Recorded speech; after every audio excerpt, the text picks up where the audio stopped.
9월 순교자 성월 특집 두 번째 편. 이번 테마는 성모성지입니다. 성지 순례 영상을 만들면서 성모님이 발현한 장소에 따라 성모성지가 많이 생겨났다는 사실을 알게 되었는데요. 우리나라에도 교황청이 인준한 성모 순례지가 있습니다.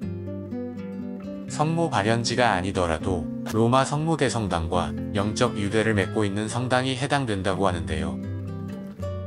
성모대성당은 로마에 있는 4개의 대성당 중 하나로 유럽에서 최초로 성모 마리아께 봉헌된 성당이라고 합니다. 개정된 한국 천주교 성지순례 책자를 보면 성지 167곳이 소개되어 있는데요. 그중 34곳이 성모대성당과 영적 유대를 맺은 성모순례지라고 합니다. 이번 편에서는 테마 여행에서 제작했던 성모성지 3곳을 소개해 드릴 텐데요. 성지 명칭도 성모라는 단어가 포함되어 있습니다. 매개 성모 순례지와 남양 성모성지, 마지막으로 수리치골 성모성지입니다. 먼저 강곡에 있는 매개 성모 순례지입니다. 입구에서 명동성당의 막내 동생 같은 성당의 옆모습이 눈에 들어옵니다. 이 성당을 지으신 초대 본당인 가밀로 신부님이 강북쪽에는 명동성당, 남쪽에는 이곳에 명동성당을 짓고 싶으셨다고 했다는데 규모는 작지만 맞는 것 같습니다. 임 가밀로 신부님은 1893년 프랑스에서 사제서품을 받고 그 다음에 한국으로 와 여주 부원골 성당의 주임 신부가 됩니다. 신부님은 어머니가 주신 무염시태 기적의패와 프랑스에서 직접 제작한 로르드 성모상을 가지고 한국에 오셨다고 합니다. 기적의 패는 성당을 건립할 때 그리고 위기에 처할 때마다 성모님께 기도드리며 함께 땅에 묻으셨다고 합니다. 1896년 지금의 이 자리에 감곡성당이 지어지면서 매개 성모 순례지의 역사가 시작되었습니다. 성당으로 들어가 보면 다른 성당과는 달리 제대 위에 성모님이 계십니다. 프랑스 우르드 성지에서 제작되어 1930년 성당 건립 당시 이곳에 모셨다고 합니다. 6.25 한국전쟁 때 7발의 총탄을 맞았지만 파손되지 않고 보존되어 순환받은 성모상, 성모칠고를 상징하는 성모상으로 알려지기 시작했고 한국의 루르드라 불리는 매개 성모 순례지의 상징이 되었다고 합니다. 성당 뒤 정원 너머 성모광장이 있습니다. 낮은 언덕 뒤를 따라가다 보면 저 멀리 동굴 안에 계신 성모님 모습이 보입니다. 1943년 일제강점기에 일본군들이 이곳에 신사를 지으려 했다고 합니다. 가밀로 신부님이 어머니에게서 받은 먼지 없이 잉태되는 성모님의 기적의 패를 땅에 묻고 성모님께 간절히 기도를 드렸는데요. 이 공사를 중단하게 해주시면 이곳을 성모님께 봉헌하겠습니다. 이 기도를 들어주셔서 그들은 물러가고 그 뜻을 기려 1955년 매개 성모광장이 되었고 2018년 10월 감곡 성체현양대회를 맞이하여 지금의 모습인 매개 성모동굴이 봉헌되었다고 합니다. 감곡 매개 성모 순례지는 아직 순례지로 남아있는데요. 아름다운 사연을 담은 이곳이 성모성지가 되길 기도드려봅니다.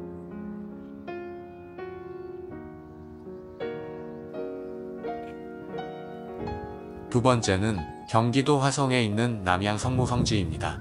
1866년 병임박해 당시 이곳에서 많은 분들이 돌아가셨지만 기록에 전해지는 분들은 4명이라고 합니다. 무명의 순교자들이 돌아가신 곳이라 사람들이 잘 몰랐는데요. 1983년부터 성지로 알려지기 시작하여 1991년 로사리오 성모 축일에 성모님께 봉헌되었고 한국 천주교 최초의 성모성지로 선포되었다고 합니다. 이곳은 성모 발현지는 아니지만 성모님에게 기도를 드리는 곳의 의미를 담은 성모성지입니다. 성지를 다니다 보면 곳곳에 성모님의 모습이 보이는데요. 이 성지의 성모님은 특별한 모습을 하고 있습니다. 성모님 치맛자락에 아기 예수가 매달린 형상입니다. 일반적인 성모자상은 성모가 아기 예수를 안고 있는 모습인데 비해 남양 성모성지의 성모자상은 전형적인 한국의 엄마와 아기의 모습으로 기획되었다고 하는데요. 남양 성모성지의 시그니처가 되었습니다. 본격적으로 성모님을 찾아 떠나보겠습니다. 입구의 길을 따라 걷다 보면 가장 먼저 보이는 조그만 건물이 있는데요. 성모님께 간구하는 봉헌초가 있는 장소입니다. 워낙 남양 성모성지가 성당 건축으로 유명한 곳이라 입구부터 이렇게 아름다운 공간으로 순례자들을 맞이해주는 것 같았습니다. 로사리오 광장을 두고 오른편에는 성모칠고길이 있습니다. 성모칠고는 예수 그리스도의 순환과 죽음 과정에서 성모 마리아가 겪은 7가지 고통을 묵상하는 기도인데요. 아담하게 만들어 놓아 걸어다니지 않고도 조용히 머물며 기도할 수 있는 공간입니다.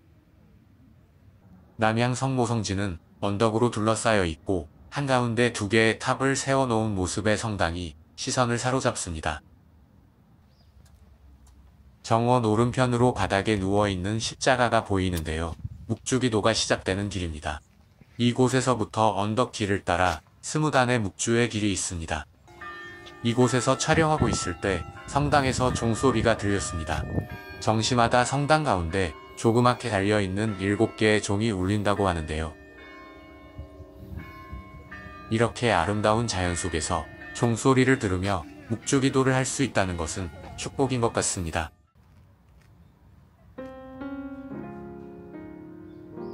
성당을 마주보고 있는 조그만 언덕에는 십자가의 길과 과달루페의 평생 동정 마리아의 동상이 있습니다. 성모님과 낙태아기 무덤이 함께 있는데요. 과달루페 성모님은 1531년 멕시코에서 발현한 성모님으로 임산부가 두르는 띠를 두르고 나타나셨다고 해서 복중 태아의 수호성인이라고도 부릅니다. 그래서 이곳에 낙태아기 무덤 비석이 있는 듯합니다. 수많은 낙태자에 대해 속죄하고 보속하며 더 이상 아기가 영문도 모르고 하느님 곁으로 가는 슬픈 일을 멈추기 위해 낙태아기 무덤을 세웠다고 합니다. 남양 성모성지는 성모님께 기도드리는 곳인 만큼 소개드린 장소 외에도 성모님이 곳곳에서 기다리고 계십니다. 꼭 한번 들리셔서 성모님을 만나고 가시기 바랍니다.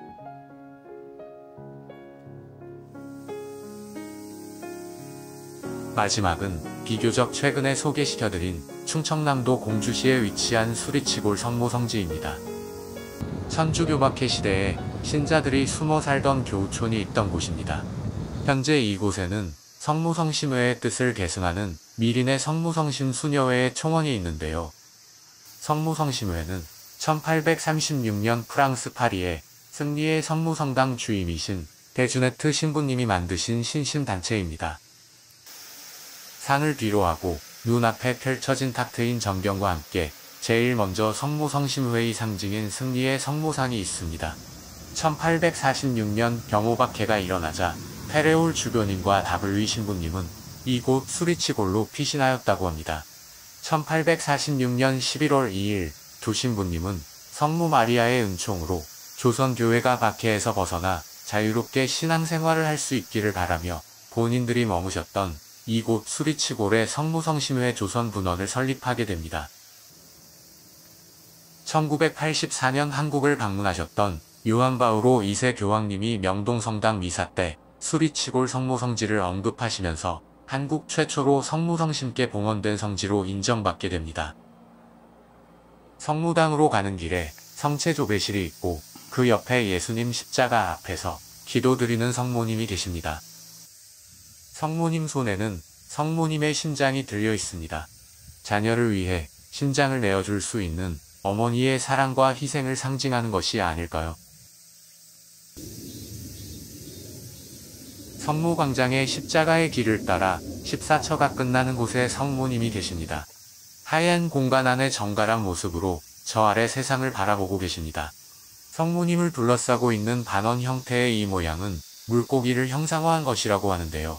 초기 박해시대 신자들이 서로를 확인하는 암호로 사용하였고 예수 그리스도를 믿는 신앙 고백을 담고 있었다고 합니다. 성모당 뒤에는 산으로 올라가는 길이 있습니다. 초입에 1846년 성모성심회 발족집터라고 쓰여있는 표지판이 있고